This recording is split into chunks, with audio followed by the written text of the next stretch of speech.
નમસ્કાર દર્શક મિત્રો, જીટીએન ન્યૂઝના પ્લેટફોર્મ પર આપ સૌનું હાર્દિક સ્વાગત છે।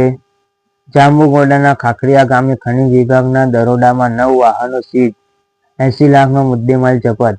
આજ રોજ જાંબુઘોડાના ખાખરીયા ગામ પાસે ગેરકાયદેસર ખનીજ ખનન અને વહન અટકાવવા માટે પંચમહાલ ખાણ ખનીજ વિભાગ દ્વારા જાંબુઘોડા તાલુકામાં કડક કાર્યવાહી હાથ ધરવામાં આવી છે।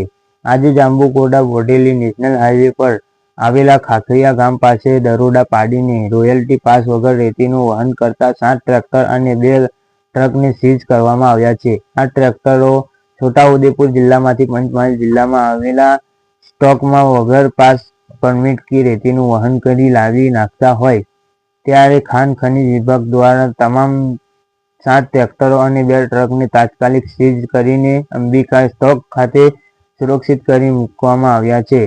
સીઝ કરવામાં આવેલા તમામ વાહનોને ખનીજ અંદાજિત 80 લાખનો મુદ્દેમાલ કબજે કરી કાર્યવાહી હાથ ધરવામાં આવી છે।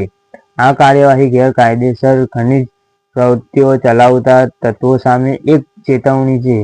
ખનીજ વિભાગે સ્પષ્ટ જણાવ્યું છે કે ભવિષ્યમાં પણ આવી ગેરકાયદેસર પ્રવૃત્તિઓ સામે કડક કાર્યવાહી ચાલુ રાખવામાં આવશે।